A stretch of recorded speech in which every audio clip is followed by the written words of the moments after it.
بسم اللہ الرحمن الرحیم۔ ہدایت النحو کے 7ویں باب اسم مبنی میں خوش آمدید۔ آج اس باب کا پہلا سبق ہم پڑھیں گے مبنی کی 2 قسمیں۔ دیکھیں، اس سے پہلے ہم مورب کے بارے میں مکمل تفصیل پڑھ چکے ہیں۔ اس میں مورب کی تعریف کیا ہے، اس میں مورب کا حکم کیا ہے، اس میں مورب کی اقسام کیا ہیں۔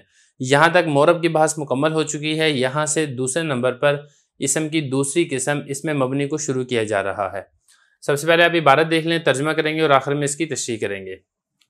وَهُوَ اسم وقع غیر مرکب مع غیرہ مثل الف با تا ثا ومثل واحد و اثنان و ثلاثہ وکلفظۃ زید وحدہ فإنہ مبنی بالفعل علی السکون ومعرب بالقوۃ او شابہ مبنی الاصل بأن یکون فی الدلالۃ علی معناہ محتاجا الی قرینۃ کالاشارۃ نحو ہؤلاء ونحوها او یکون علی اقل من 3 احرف او تضمن معنی الحرف نحو ذا او من و11 الی 19 وهذا القسم لا يصير معربا اصلا۔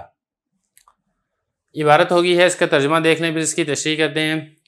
حضرت فرما رہے ہیں کہ مبنی ایسا اسم ہے جو واقع ہوتا ہے، مرکب نہیں ہوتا اپنے غیر کے ساتھ، مثال کے طور پہ الف با تا ثا، اور مثال کے طور پہ واحد اثنان اور ثلاثہ، اور جیسا کہ لفظ زید اکیلا۔ اس لیے کہ یہ مبنی ہے بالفعل، اس کو سکون پر پڑھا جائے گا، اور معرب ہے بالقوہ، یا پھر مبنی الاصل کے مشابہ ہوگا بئی طور کے اپنے معنی پر دلالت کرنے میں محتاج ہوگا کسی قرینہ کا، جیسا کہ اس میں اشارہ ہؤلاء وغیرہ ذالک، اور یا پھر وہ 3 حرف سے کم ہوگا، یا پھر حرف کے معنی کو متضمن ہوگا، جیسا کہ ذا یا من، اور 11 سے 19 تک، اور یہ والی قسم کبھی بھی معرب نہیں بنتی۔ عبارت ہوگی ہے، ترجمہ ہو گیا، اب چلتے ہیں اس کی تشریح کی طرف۔ دیکھیں، اس میں معرب کی بات پیچھے گزر چکی ہے، یہاں سے اس میں مبنی کو شروع کیا جا رہا ہے۔ سب سے پہلے بات تو یہ اس میں مبنی کی تعریف کی ہے، ہوا اسم وقع غیر مرکب مع غیرہ۔ اس میں مبنی ایسے اسم ہے جو اس طرح ترکیب میں واقع ہوتا ہے کہ وہ اپنے غیر سے مرکب نہیں ہوتا۔ پہلی بات تو یہ کہ غیر سے مراد ہے عامل، اس سے خارج کرنا مقصود ہے اس میں معرب کا، کیونکہ معرب ہے، معرب کے اوپر عمل ہوتا ہے تو اس کے لیے عامل کا ہونا ضروری ہے، تو عامل کے ساتھ مل کر معرب وہ مرکب ہوتا ہے۔ لیکن یہ جو مبنی ہے یہ ایسا اسم ہے جو اپنے عامل کے ساتھ مل کر مرکب نہیں ہوتا، مطلب اس کے ساتھ ترکیب کے اندر عامل موجود نہیں ہوتا ہے، اس لیے اس کو اسم مبنی کہا جاتا ہے۔ مثال کے طور پہ الف با تا ثا۔ اچھا، ایک بات اور یہاں پہ سمجھنی ہے کہ اس سے مراد یہ نہیں ہے، الف با تا ثا نہیں ہے، کیونکہ یہ اسم نہیں ہے، یہ تو حرف ہیں، مراد اس کے مسمیات ہیں، یعنی جن کا نام الف رکھا جاتا ہے وہ، یا جس کا نام با رکھا جاتا ہے وہ، یا جس کا نام تا رکھا جاتا ہے وہ، یا جس کا نام ثا رکھا جاتا ہے وہ، تو وہ جو ہیں وہ اسم ہیں اور یہ بھی مبنی ہیں۔ اور مثال کے طور پہ واحد 1 ہے، یا 2 ہیں، یا 3 ہے، یا اسی طریقے سے لفظ واحد اکیلا، یہ سارے جو ہیں یہ مبنی بالفعل ہوتے ہیں علی السکون۔ اس کا کیا مطلب ہے، اس کو دیکھ لیں ذرا۔ پہلی بات یہ سمجھے کہ مبنی بالفعل کا کیا مطلب ہے۔ مبنی بالفعل کا مطلب یہ ہے کہ اسی وقت مبنی ہے، موجودہ حالت کے اندر یہ مبنی ہے، اور علی السکون کا مطلب یہ ہے کہ جب آپ نے اس کو پڑھنا ہے تو آپ نے ان کو ساکن پڑھنا ہے۔ جیسا کہ زید ہے نا، جب کہیں یہاں پہ اس طریقے سے لکھا ہوگا نا اکیلا زید، تو آپ نے اس کو زیدن نہیں پڑھنا، بلکہ آپ نے اس کو پڑھنا ہے زید۔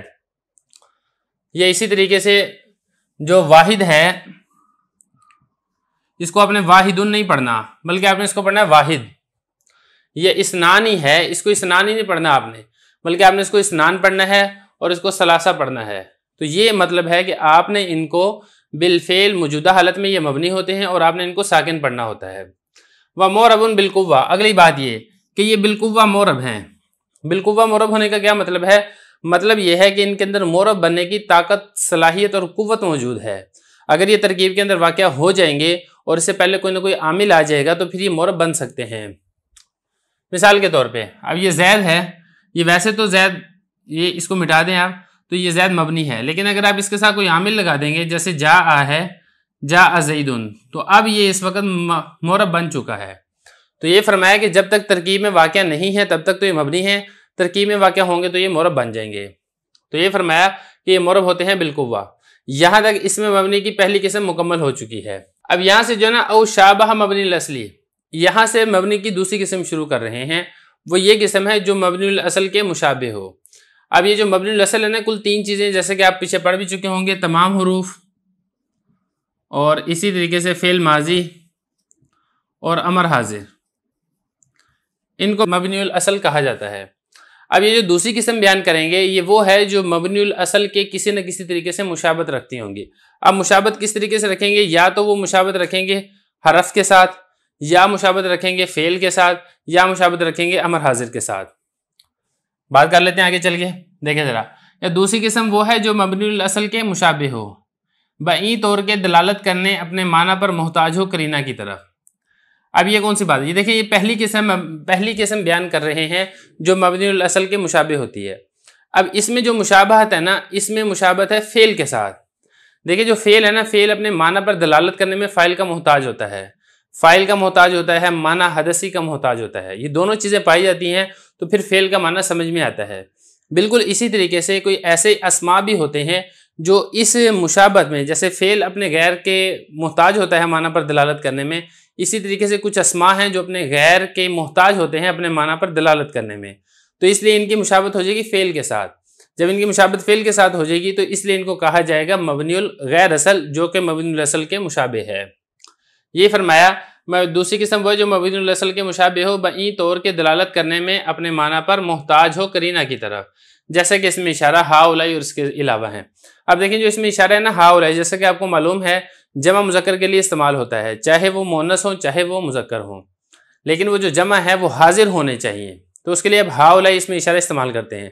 لیکن اس میں اشارہ اپنے معنی پر، یعنی جمع مذکر اور مؤنث حاضر اس وقت دلالت کرے گا جب آپ اس کے ساتھ اشارہ بھی کریں گے، اور اگر آپ اشارہ نہیں کریں گے تو پھر وہ اپنے معنی پر دلالت نہیں کرے گا۔ تو اس اعتبار سے اس کی فعل کے ساتھ مشابہت ہے۔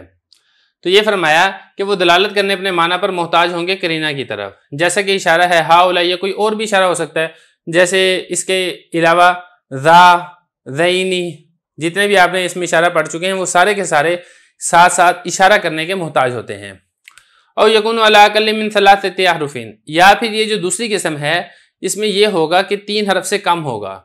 دیکھیں یہ جو حروف ہے نا، حروف اصول تو یہی ہے کہ وہ 3 حرف سے کم ہوتے ہیں، کیونکہ اسم اور فعل وہ 3 حرفی ہوتے ہیں، لیکن اگر اسم ہے اور اس کے 3 حرف سے کم ہے تو اس کی مشابہت ہو جائے گی حرف کے ساتھ۔ جب اس کی مشابہت حرف کے ساتھ ہو جائے گی تو پھر جیسا کہ آپ کو معلوم ہے کہ تمام حروف یہ مبنی الاصل ہوتے ہیں، تو اس لیے اس کے ساتھ مشابہت ہونے کی وجہ سے یہ بھی مبنی بن جائے گا۔ یہ فرمایا یا پھر ایسا ہوگا کہ وہ 3 حرفوں سے کم ہوگا، یا پھر حرف کے معنی کو متضمن ہوگا، اس کے اندر حرف کا معنی پایا جا رہا ہوگا۔ مثال کے طور پہ ذا اور من۔ اب یہ دیکھیں ذا، یہ اسی طریقے سے من اسم موصول ہے۔ اب ذا یہ بھی اس میں اشارہ ہے، یہ مشارن لے کا محتاج ہوتا ہے، اشارہ کرنے کا محتاج ہوتا ہے، اور اسی طریقے سے من اسم موصول ہے، یہ بھی محتاج ہوتا ہے اپنے صلہ کا۔ تو ایک تو اس میں محتاجی بھی پائی جاتی ہے، دوسرے اگر آپ اس میں غور کریں گے تو یہ 3 حرفوں سے کم ہے، اس کے بھی 2 حرف ہیں اور اس کے بھی 2 حرف ہیں۔ اب اس کے بعد اس طریقے سے یہ بھی ہے 11 سے لے کے 19 تک، یہاں پر بھی جو ہے نا اصل میں واو حرف کو متضمن ہوتے ہیں۔ یہ فرمایا نا کہ حرف کے معنی کو متضمن ہوں گے، یہ تو اس کی مثال تو آپ نے پڑھ لی، 3 حرفوں سے کم ہے، ایک تو ذا پڑھ لیا، دوسرا آپ نے پڑھ لیا من۔ اب آگے بتا رہے ہیں کہ جو حرف کے معنی کو متضمن ہوں گے، یعنی اپنے ضمن میں حرف لیے ہوئے ہوں گے، جیسے 11 ہے نا، اصل میں کیا تھا 11 و 10، اسی طریقے سے 9 و 10، اسی طریقے سے 5 و 10، 6 و 10، 11 سے لے کے 19 تک، تو درمیان میں واو حرف ہوتا ہے، تو اس لیے ان کو بھی مبنی کہا جاتا ہے۔ وَهَذَا الْقِسْمُ لَا يُصِيرُ مُعْرَبًا اصلا، اور یہ جو دوسری قسم ہے یہ بالکل کبھی بھی معرب نہیں بنتی۔ یہ جو دوسری قسم یہاں سے بتائیے نا، شابہ مبنی الاصلی، مبنی الاصل کے جو مشابہ ہو، یہ اس کی ساری مثالیں دے دی، یہ ہمیشہ مبنی ہی رہیں گے، معرب نہیں بن سکتے، کیونکہ اوپر آپ نے یہ پڑھا تھا نا، یہ جو اوپر والی قسم ہے یہ معرب بالقوہ ہوتی ہے، یعنی یہ معرب بننے کی صلاحیت رکھتی ہے، معرب بن سکتی ہے، جبکہ دوسری قسم ہے اس میں یہ والی صلاحیت نہیں ہے اور یہ معرب نہیں بن سکتی ہے۔